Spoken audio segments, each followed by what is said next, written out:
cuja palestrante desta noite, Elizabeth Diniz, é psicóloga, atuante e trabalhadora espírita, expositora e presidente desta casa, da Cruzada dos Militares Espíritas, e vem engrandecer ainda mais, na abertura da nossa Jornada Maurícia, a nossa noite, com as suas belíssimas reflexões. Convidamos assim a tribuna para nos agraciar com o seu conhecimento e com a sua simplicidade, Elizabeth Diniz.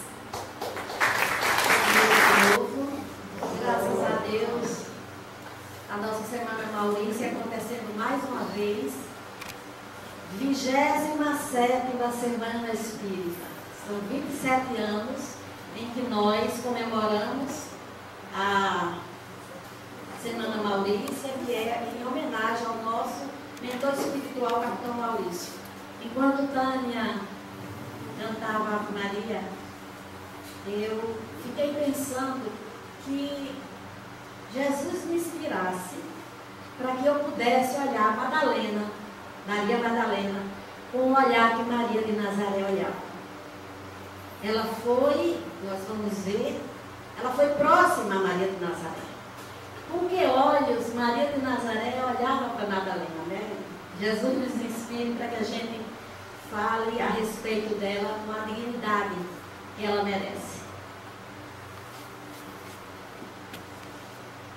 Então, para contextualizar o universo social onde ela viveu, vamos lembrar como era a Judéia naquele momento em que Jesus nasceu. O Império Romano havia tomado conta de quase todo mundo naquela época e dominava a Judéia. Eles chegavam e transformavam o lugar onde eles estavam com construções, com um poderio muito férreo, e acabava interferindo nos costumes daquele local onde eles chegavam, construindo vários prédios bem mais sofisticados do que aquelas pessoas tinham na época, e levando com eles alguns dos costumes deles, inclusive em termos de prostituição, como era o caso lá da Judéia, porque nós temos que nos lembrar que o povo judeu era naquela época da mesma forma que hoje, né? Mais ou menos, é claro, guardando as devidas proporções, que eles eram menos desenvolvidos naquela época, mas nós temos que ver os judeus com seu conhecimento e suas crenças seculares. Então eles eram muito rígidos, eles eram muito férreos, né, nos costumes que eles tinham, e os romanos chegaram com os costumes deles, com a imposição deles, e os judeus tinham horror aos romanos e constantemente estavam criando confusões e guerrilhas e problemas, dando bastante trabalho aos soldados romanos. Então, Jesus viveu num tempo que era turbulento. Nesse contexto, quem era Jesus para os judeus? Jesus para os judeus era apenas um profeta a mais.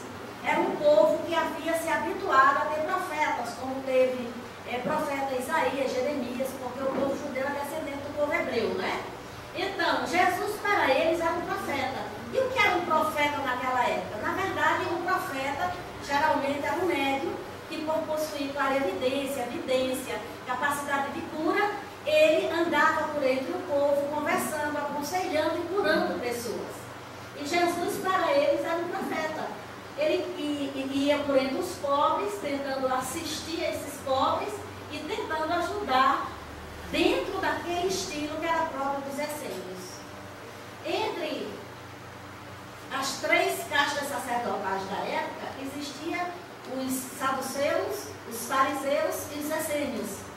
Jesus combatia ferozmente os fariseus devido ao orgulho e devido à postura deles de explorar o povo na venda de indulgências, né, de favores.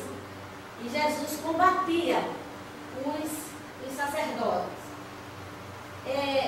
Jesus viveu no mundo, vamos nos lembrar, que até hoje Hoje eu não sei como é exatamente hoje, que eu estou falando atualmente, mas vivia num tempo em que o templo era lugar dos homens. As mulheres eram proibidas de entrar no templo, as mulheres eram proibidas de participar dos cultos religiosos, elas assistiam fora. É esse o cenário que Jesus fez parte na época que ele veio. E ele, é claro que não atendeu nem a esse preceito judeu e nem a muitos. Jesus veio para transformar muita coisa. Como era o olhar de Jesus? Por que era que Jesus fascinava as pessoas, às vezes sem palavras, só com um olhar? Para a gente se lembrar mais ou menos de como era esse carisma, vamos lembrar do carisma de Chico Xavier, que está longe, muito longe de ser igual a Jesus, mas muitas pessoas falam que iam falar com Chico e quando estavam diante de Chico, a única vontade que tinham era de chorar de emoção. Imaginem como era estar diante de Jesus. Devia ser algo realmente muito impressionante. E nós trazemos essas reflexões para a gente compreender o encontro de Maria Madalena com Jesus. Quem foi Maria Madalena? Como viviam as mulheres de sua época? Naquela época, ou a mulher se submetia a ser uma mulher judaica, isto é, dependente do homem, submissa a ele, obediente a ele, vestindo-se como ele ordenava, ou ela era considerada pecadora, isto é, eles definiam de tal modo o seu estilo de vida, que eles definiam o que a pessoa come, como cozinha a comida. Se a pessoa não agisse como eles queriam, eles consideravam aquela pessoa pecadora e geralmente meio que marginalizava essa pessoa. E Maria Madalena era uma mulher diferente da sua época, bem diferente. Vamos ver como era Maria Madalena histórica, isto é, a Maria Madalena que as pessoas foram assimilando ao longo dos séculos, né? A Igreja Católica eternizou Maria Madalena como uma prostituta arrependida e exorcizada que transformou-se em conhecer a mensagem redentora de Jesus. E hoje os autores, alguns autores, eles questionam, será que Maria Madalena era realmente prostituta? Será que ela era isso que a Igreja Católica pregou ao longo dos séculos? Ou houve algum engano, né? Houve algum equívoco nisso? Segundo esse autor, Herman, eles confundem Maria Madalena com algumas outras mulheres que estão no Evangelho e que também se chamavam Maria, porque naquela época Maria era um nome muito comum. Eles confundem com a prostituta que foi apedrejada e que a trouxeram à presença de Jesus. Diz o autor que essa mulher era uma anônima, citada nos evangelhos de Marcos e João, onde não há nenhuma referência de que ela fosse Maria Madalena. Então, ela não era essa prostituta que deveria ser apedrejada e Jesus a salvou.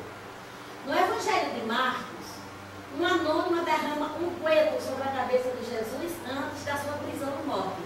E aqui nós vamos parar para fazer uma análise, porque esse é o ponto de vista desse autor. E que talvez não seja exatamente correto, porque vocês sabem que os historiadores, eles falam do que eles podem ter documentos que comprovem. E ele diz que não há nenhuma comprovação que fosse Maria. Mas aí eu fui buscar os livros espíritas, e no livro Boa Nova nós temos uma visão, digamos assim, mais espiritual, né, de Maria Madalena. Enfim, Marcos diz que essa mulher é uma pecadora e que Simão, o fariseu, se surpreende por ver Jesus permitir que ela lhe toque. É interessante a gente observar aqui que no Evangelho tem 3 partes, onde Jesus falando a sós ou não com uma mulher, as pessoas se surpreendem de ver Jesus, por exemplo, aqui deixando uma mulher tocar os pés dele, que era um crime naquela época, né? Um judeu permitir isso. E tem uma parte, que é a parte da samaritana, em que eles tinham saído para comprar comida, e quando voltam, encontram Jesus conversando com a samaritana. E eles se surpreendem Olha, essa passagem é bastante interessante, porque comprova que todos esses filmes e livros que escrevem que Jesus casou com Maria Madalena, que Jesus amou Maria Madalena, que Maria Madalena foi mulher dele, tudo isso é história. Isso não existiu, porque não tem nenhuma passagem nos evangelhos.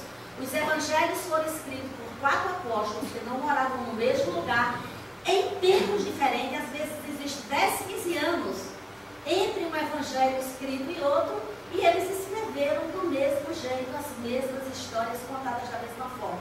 Então era impossível que isso tivesse acontecido.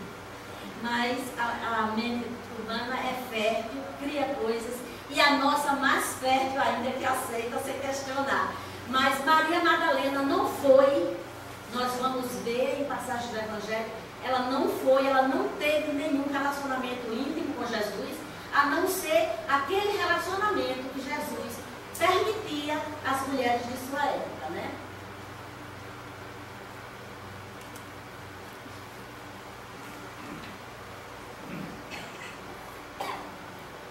O Evangelho de João também é essa passagem, em que uma mulher unge os pés de Jesus, e João diz que ocorreu na casa de Maria, de Betânia, de Lázaro e de Marta.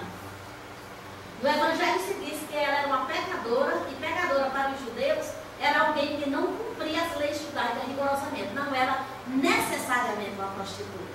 Qualquer pessoa que não cumprisse, por exemplo, que comesse carne dia de sábado, que trabalhasse dia de sábado, era considerado pecador, porque não estava observando as leis judaicas, e até hoje os judeus têm esses costumes, né?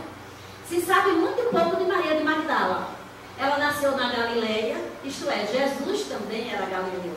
Então Maria de Magdala nasceu nas proximidades de uma cidade próxima, e era natural que ela ouvisse falar de Jesus, que a fama dele, que começou a ganhar todo o território, chegasse aos ouvidos de Maria de Magdala, que situa-se na região norte, onde hoje é Israel, na cidade de Magdala. Magdala era uma cidade que, segundo Joséfo, que foi um escritor contemporâneo, vivia da indústria pesqueira. Era próspera para a sua época. Então Maria Madalena nasceu e morava nessa cidade de Magdala. E o que é que ela fazia? Veja só, eles vão dizer no Evangelho que Maria Madalena acompanhou Jesus, e junto com Joana de Cusa, que é a nossa Joana de Ângeles, né? Junto com Joana de Cusa, ela seguia Jesus e mantinha os apóstolos com os recursos dela. Naquela época, não existia mulher rica. Os homens eram os donos do dinheiro, as mulheres eram dependentes deles. Então, de onde Maria tirava esse dinheiro? Ela tinha recursos. Aí nós vamos buscar essa resposta no livro A Boa Nova, em que os Espíritos dizem que Maria de Magdala morava em um palácio, que ela era uma mulher bonita, jovem, e que tinha encantado os homens da sua época, isto é, os soldados romanos, que faziam qualquer coisa por ela. Vamos continuar. Maria de Magdala foi atraída então pelo magnetismo de Jesus e por sua doutrina libertadora. Ela, no seu palácio, onde ela morava, ouviu falar de Jesus. E embora ela tivesse uma vida livre para os costumes de sua época e para os costumes do seu povo, ela tinha sede de amor, ela queria amar. E quando ela ouviu falar que havia um homem que pregava a lei do amor, não dentro daquele amor que ela estava habituada, mas dentro de um amor a Deus, um amor fraternal, ela desejou conhecer Jesus. E tem um outro agravante. Provavelmente Maria de Magdala procurou Jesus também por outro motivo. A Bíblia fala que ela foi, por Jesus, exorcizada de 7 demônios. Então, quem era Maria Madalena?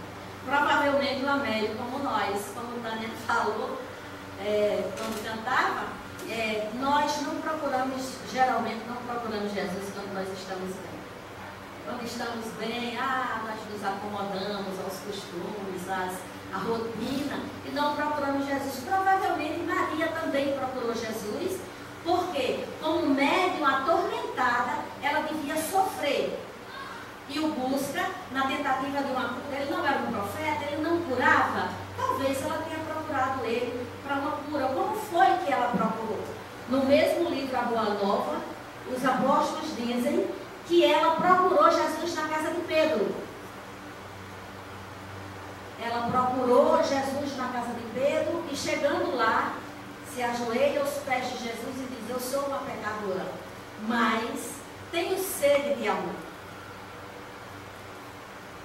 Ela era uma das 3 mulheres que acompanhavam Jesus e os apóstolos, seus discípulos, sustentando-os financeiramente, que eram Joana de Cusa, Susana e Maria Madalena.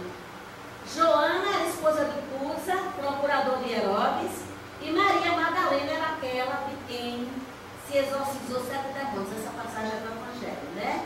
Maria Madalena era solteira ou casada? Sempre no Evangelho, quando se cita o nome de uma mulher, se diz, ou fulana de ciclano, que é muito comum ainda no interior, né?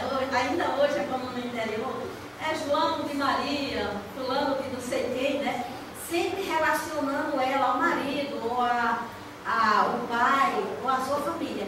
E não se fala nada de Maria de Madalena. Chamam ela de Maria de Magdala, como se ela fosse marginalizada da família. Talvez por causa desse estilo de vida que ela tinha, a família, talvez não consentisse que ela participasse do convívio deles. Nós não sabemos, nós só podemos falar do que lemos, né? A gente não tem uma visão muito clara do que ela tinha sido. Mas o certo é que ela não era casada. Ela era solteira. E naqueles tempos, uma mulher solteira que andava sozinha era bem diferente, né? Era bem complicado.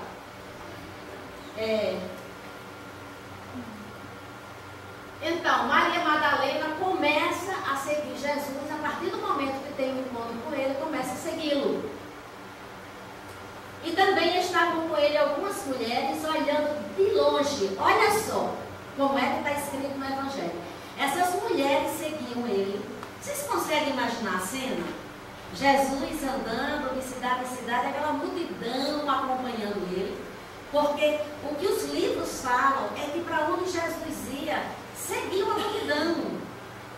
Uma multidão de pessoas que desejavam ouvi-lo, de doentes que queriam ser curados, de pessoas que o admiravam. E entre essas pessoas existiam essas mulheres que ficavam de longe. Porque a malícia das pessoas não tem. Sempre acham que Maria Madalena teve alguma coisa com Jesus devido aos filmes que passaram, né? Que os americanos fizeram. Mas olha, elas o olhavam de longe, se colocavam ele lá, pregando, curando, junto com seus discípulos, e elas de longe. Entre elas, Maria de Magdala, Maria, mãe de Tiago, o menor, e Salomé.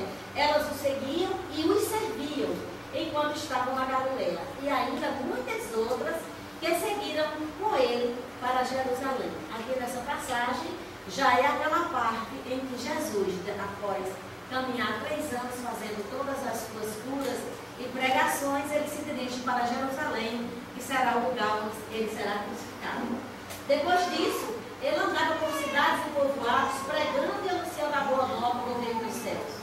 Os 12 o acompanhavam, assim como algumas mulheres que haviam sido curadas de espíritos malignos e doenças. Maria, chamada Madalena, da qual havia saído 7 demônios, Joana, mulher de Cusa, Susana e várias outras. Vejam que eles não colocam sobrenome Maria, sobrenome familiar. O que fala o livro os livros dos Espíritos, no sentido de os livros espíritas, no livro Boa Nova, eles vão falar que ela era uma mulher jovem e bela. E a gente vai questionar que jovem como? Nós sabemos que até a Idade Média, a idade limite das mulheres era em torno de 30 anos. Como era havia muita pobreza, muita doença, não existia penicilina, não existia nenhum antibiótico, anti-inflamatório, isso não existia. Então as mulheres morriam jovens, de doença venérea, de parto, de qualquer tolice, infecção, inflamação de dente, que naquele tempo não tinha dentista, né? Então as pessoas morriam muito jovens. E a estimativa de vida das mulheres era 30 anos. Se eles dizem que Maria Madalena era jovem, ela não tinha sequer, talvez ela tivesse 20 anos, né? Era jovem, segundo os Espíritos dizem. Era uma mulher jovem e bela, que emancipara-se dos preconceitos férreos de sua raça. Sua beleza escravizara aos seus caprichos de mulher, os mais ardentes admiradores, mas seu espírito tinha fome de amor. Então, a única passagem que os Espíritos citam com relação a Maria de Magdala era que ela era jovem e bela e que ela havia se emancipado dos costumes dos judeus. Isso significa que ela era prostituta? Provavelmente não. Talvez Maria Madalena fosse uma dessas meninas que ainda hoje tem, que por ser bonita, por ser jovem, quer viver a vida e seduz um, seduz outro. E naquela época, numa Judéia dominada por romanos endinheirados, provavelmente ela era uma mulher que namorava com os romanos e eles a presenteavam com alguma coisa, como até os dias de hoje acontece. Só que hoje é aceitar, as pessoas aceitam, naquela época não aceitavam, né? Ela procura Jesus na casa de Pedro e sai desse encontro transformada. Ela vai procurar Jesus. O diálogo que tem no livro Boa Nova é belíssimo. Ela chega, se ajoelha aos pés de Jesus e diz: Senhor, eu sou pecadora, mas eu tenho fome e sede de amor. Não o amor que eu estou habituada, mas um amor que me salve. E Jesus olha para ela com ternura. Pedro a olha com aquele olhar de crítica, e ela sente medo, se recolhe, mas Jesus tranquiliza ela e começa a aconselhar, dizendo a ela que ela procure viver de uma forma diferente, que ela procure viver como uma mulher, e lembra a ela a dignidade da mulher como mãe, relembrando a ela o quanto a mulher é importante socialmente na formação dos filhos do mundo. E ela diz: ah, Senhor, desgraçada de mim que não posso ter filhos. Ele diz: minha filha, maior é a mulher que não tendo filho, se dispõe a ser mãe dos filhos de outras mães. Vá, procure fazer o bem aos desgraçados, a todos os infelizes que você encontrar pelo caminho. E despede Maria, e é claro que ela não se despediu. Ela continuou seguindo ele de longe, como diz. E tem momentos em que ela tem convívio e está ao lado de Maria de Nazaré. Ela continua realmente a segui-lo, completamente transformada, a ponto de pegar todos os seus bens, tudo que ela havia adquirido em vida, e gastar na manutenção de Jesus e os seus apóstolos. A pecadora de Magdala escutava o mestre e se sentia atraída pela sua generosidade, pela sua mensagem redentora, e resolve segui-los. Elas auxiliavam Jesus com apoio financeiro, está escrito em Lucas. Seguiu Jesus até Jerusalém.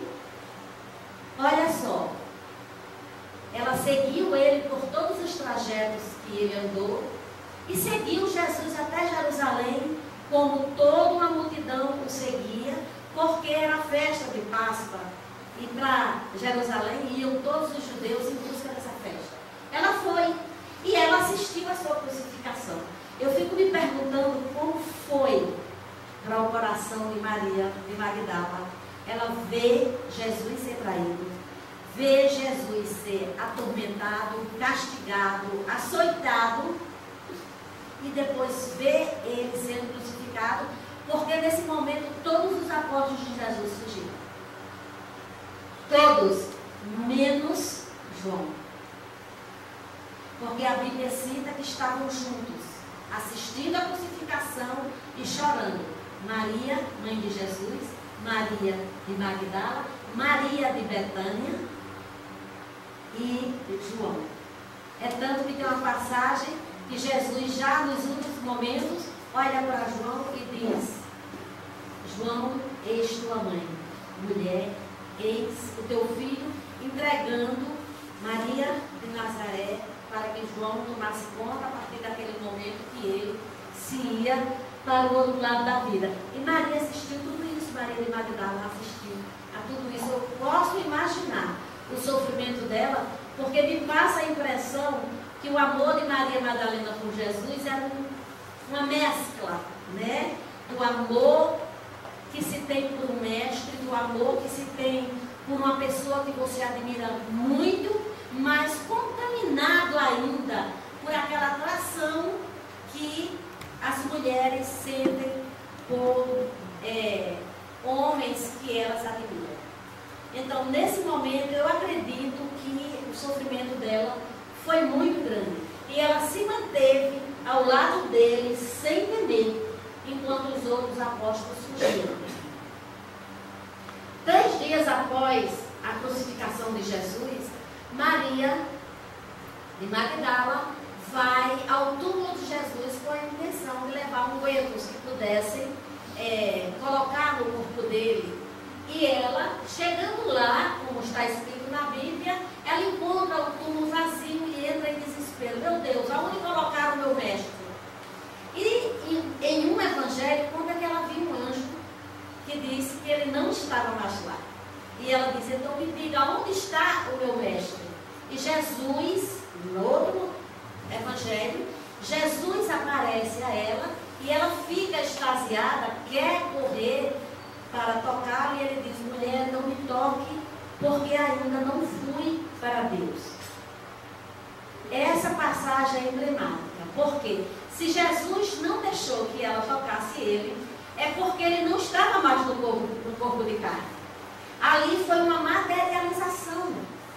Maria Madalena viu o Espírito de Jesus tão materializado, e como nós vimos antes que ela foi médium, provavelmente ela tinha evidência, ela viu Jesus materializado.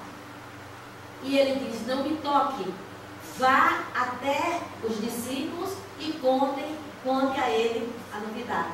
Então, Maria de Magdala foi a primeira pessoa que viu Jesus após a sua morte. Ela corre e vai anunciar aos seus discípulos que ele ressuscitara. Ora, todo o empenho de Jesus, a sua vinda, as suas pregações, os seus exemplos, tudo tinha uma finalidade recíproca. Jesus queria provar para nós que a vida não acaba com a morte. Então, era necessário que ele morresse e ressuscitasse para provar que a vida após a morte existe. E, como todos haviam fugido e se escondido em uma casa, foi Maria Madalena que foi ao encontro dele e que viu, teve a prova da sua ressurreição. Ela então vai e nós vamos ver a cena dos apóstolos, né, todos admiradíssimos. É claro que não acreditaram nela, porque não se acreditava muito em mulher naquela época, né? Não acreditam nela e diz que não se pode confiar na palavra dela, porque não se pode confiar na palavra de uma mulher. Mas Jesus aparece a eles, as portas fechadas, todas fechadas. Jesus aparece. Outra vez nós falamos materialização, no fenômeno de materialização, e mostra as chagas. Pede que eles toquem nas suas chagas, para que eles tivessem certeza que era mesmo Jesus. No caminho de Emaús, 2 dos apóstolos encontram com um homem que começa a segui-los, e eles falando da morte do mestre, contando. E Jesus, tranquilo do lado deles, eles demoraram a perceber que era Jesus. Quer dizer, eles não acreditavam, mas não acreditavam, esperavam provas. Então Jesus chega e mostra as chagas e diz: toque nas minhas chagas e vejam, sou eu que estou aqui, comprovando a sua ressurreição. Então, por isso, Maria Madalena é considerada a mensageira da Boa Nova. Nesse livro que eu li, daquele autor, Bart Ehrman, né?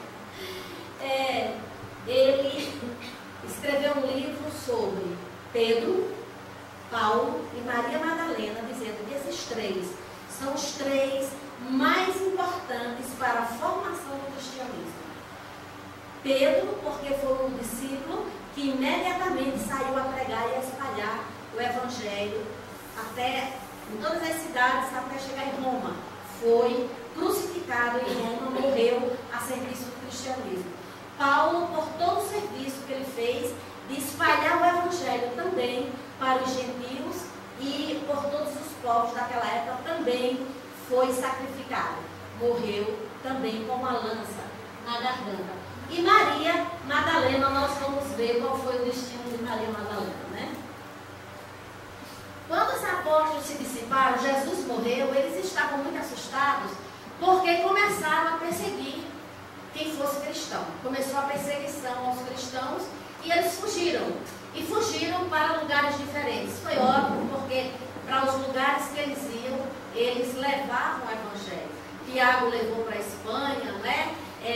Outro apóstolo, não lembro se foi Marcos, levou para a África. E assim, Pedro levou para Roma. E assim eles foram na fuga, levando o evangelho para todos os povos. Maria, quando eles começaram a se dissipar, Maria Madalena implorou a eles para ir com eles. Isso, quem fala são os espíritos no livro A Boa Nova, né? Implorou para ir com eles, mas eles se recusaram. Eles tinham medo da fama dela, né? E pelo fato também de eles não serem muito amigos das mulheres naquela época, no sentido de permitir que elas tivessem um lugar ao sol. Então, eles recusam. O que é que ela faz? Ela começa a meio que vagar, chorosa, com saudade de Jesus, e também lembrem que ela tinha tido um passado, né? Onde ela, digamos assim, tinha um apoio de alguns homens que eram apaixonados por ela, e agora ela temia voltar para a mesma vida que ela tinha tido antes. Ela não queria. Ela também não tinha mais recursos, ela havia gasto todo o dinheiro dela com a manutenção do grupo que seguia Jesus. Então, o que fazer? Eles dizem que ela, primeiro, começou a trabalhar em trabalhos simples para se manter, mas um dia, ela passeando na beira do lago, ela orando e pedindo a Jesus que ajudasse, que desse uma saída para ela, chega lá um grupo de leprosos. E eles vinham em busca de Jesus, eles não sabiam ainda que Jesus tinha morrido. Eles vinham em busca de Jesus para pedir que Jesus os curasse. E o que é que ela faz? Ela lembrou-se da frase de Jesus, que disse: se você não pode ser mãe, cuide daqueles filhos de outras mães que necessitam de amor e de cuidados. Ela então lembrou da frase do mestre e resolve ser mãe daqueles desgraçados, né? Prega o evangelho para eles e cuida de suas necessidades. Ela vai com ele para o Vale dos Leprosos. Porque naquela época, quando eles descobriam que uma pessoa estava com lepra, eles simplesmente expulsavam da cidade. A pessoa ia morar em grutas, em lugares ermos, porque eles se recusavam. Inclusive, os leprosos eram obrigados a andar com o sino, porque onde eles andassem, eles tinham que tocar naquele sino para mostrar que eles estavam ali para que ninguém fosse, porque era uma doença contagiosa e que não se havia ainda descoberto a cura. Madalena vai cuidar deles, morar com eles. E os evangelistas que escreveram esse livro, né, eles dizem que ela, todo dia de tardezinha, juntava eles e ia pregar o evangelho para eles. Mas de dia cuidava deles, limpava suas chagas, conversava, tentava dar uma vida mais digna a eles. E de noite, ela ia com eles estudar o evangelho. Passa a viver com eles, confortá-los e evangelizá-los, tentando fazer aquilo que Jesus havia ensinado, que é aquilo que Tânia falou na última música que ela cantou. Eu sempre me emociono quando escuto essa música, que é o seu remédio está no bem que vem de ti. As religiões tradicionais dizem, só tem salvação quem estiver na minha igreja. Os espíritos dizem, se eles dizem, fora da minha igreja não há salvação, o espiritismo diz, fora da caridade não há salvação. Por que é que Jesus prega a caridade? Porque a caridade é o amor em ação. Nós não podemos dizer que amamos a Deus acima de todas as coisas e ao próximo como a nós mesmos se a gente não assisti-los. Será algo que só vai existir na celebração, não vai existir materializado em ação. E eu costumo dizer que nós espíritas procuramos fazer o bem não porque somos bons, ainda não somos. Se até Jesus disse, por que me chamar de bom? Bom só Deus. Até Jesus disse isso, imagine nós não somos bons. Nós estamos aprendendo a ser bons praticando o bem. É isso que os Espíritos nos pedem, que a gente coloque o amor que a gente tem por Jesus em ação, fazendo o bem a quem for possível a gente fazer. Vamos consertar o mundo? Vamos salvar o mundo? Não vamos. Mas podemos fazer o bem, pelo menos aqueles que nos buscam. Tem uma passagem bastante interessante num livro de historietas que eu li, em que um homem estava escrevendo, se reservou numa casa de praia para escrever um livro, era um escritor. E ele, todo dia de manhã, ia caminhar na praia. Quando ele passava na praia, estava a praia cheia de conchinhas, de ostras, que o mar tinha trazido. E ele começava a pegar as ostras e jogar de volta para o mar para salvá-las. E o pescador ficava olhando, no terceiro dia perdeu a paciência e chegou lá e disse, o que você está fazendo? Ele disse, devolvendo as ostras ao mar. Aí ele disse, mas você não vai conseguir. São muitas. Esse seu trabalho é inútil. Ele pegou uma e disse, para essa vai fazer diferença. E jogou ela no mar. É o que nós vamos fazer, como Maria Madalena fez. Ela fez para um grupo pequeno, mas ela deixou um exemplo para nós de que fora da caridade não há salvação, não há cristianismo. Não podemos dizer que somos cristãos se somos indiferentes ao sofrimento das pessoas. E é claro que ela, no contato com eles, ela vai adoecer também. Ela adoece e fica com eles até não poder mais. E quando eles dizem, é uma mensagem lindíssima que tem no livro Boa Nova, leiam. Eles dizem que quando ela estava às portas da morte, ela desejou ver os seus familiares. Lembre-se que os leprosos eram isolados. Ela desejou ver os seus conhecidos, seus familiares, antes de morrer. E ela começa a ir a pé para Jerusalém, onde eles moravam. Mas ela não consegue chegar lá. Ela morre no caminho. Exaurida, doente, ela morre no caminho. Viu-se, então, depois que ela sai do corpo, ela se viu entre as árvores de Cafarnaum, vê Jesus que a recolhe brandamente e lhe diz, Maria, já atravessaste a porta estreita, amaste muito, vem e espera aqui. Belíssima essa passagem, nós não podemos deixar de nos emocionar, porque essa é a promessa de Jesus. Se a gente for verdadeiramente cristão, se a gente ama verdadeiramente Jesus, nós precisamos ser cristãos de verdade. E num livro muito bonito que se chama Perdoe, que é a história de Santa Teresa d'Ávila, ela via Jesus com frequência. E quando ela queria desistir, quando ela queria cair em frente às dificuldades dela, ela tinha mediunidade muito extensiva, ele chegava e dizia, mulher, o que é que você está fazendo aí? Se levanta, tem muito pobre para você assistir. Ai, Senhor, mas eu estou cansada. E um dia ele diz, te ergue e toma a tua cruz. Quem já viu cristão sem cruz? Mas nós queremos viver sem sofrer. E o Espiritismo nos traz. essa certeza. Sem sofrimento não há crescimento. Eu vinha conversando isso com minha filha quando a gente vinha aqui, que a gente não quer sofrer, mas nós só amadurecemos diante da dor. Enquanto a vida está a favor, a gente fica inconsequente, a gente faz tolices, a gente vai se divertir, vai viver. Enquanto nós temos facilidade, somos extremamente egoístas. E somente quando nós sofremos é que nós compreendemos a dor do outro. Porque como é que eu vou compreender uma coisa que eu nunca vivi? Eu tive uma vida de muito sofrimento,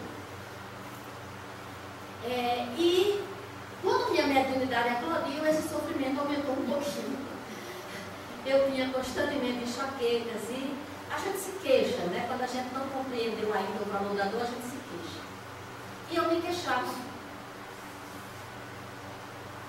Até compreender, porque um dia o Espírito me disse: minha filha, todo esse sofrimento que você está passando nada mais é do que um campo arqueológico. Eu não entendi aquilo. Campo arqueológico, como assim? E ele disse: tudo o que você sofre vai servir para que no futuro você possa ajudar os outros, possa compreendê-los, porque a dor que ele contar, você já viveu. Aí eu tive que agradecer. Agradecer todas as dores que eu passava. É claro que com o tempo, com o esclarecimento, foi passando tudo, e hoje eu me acho uma pessoa relativamente tranquila, relativamente serena. Mas é uma serenidade que só pode existir depois da dor. Vocês se lembram daquele livro, O Céu e o Inferno de Dante? Lembram que ele precisou ir primeiro para o inferno, passar pelo purgatório para poder chegar ao céu? Não existe céu sem a passagem pelo sofrimento. Porque nascemos simples e ignorantes. Temos vivências onde vamos aos poucos aprendendo. Cada vida é uma aprendizagem, cada sofrimento é algo que nós guardamos, como o Espírito falou, no nosso campo arqueológico, que vai formando as camadas, que vão formando a nossa personalidade, para que um dia a gente brote como a flor que Maria Madalena brotou. Que possamos, vendo o exemplo dela, nos transformarmos, saindo do homem velho, da mulher antiga que nós fomos, para uma pessoa nova, renovada, temperada pela dor, forjada no trabalho e fortalecida por todo o amor que Jesus nos ensinou a ter. Muita paz e muito obrigada pela confiança.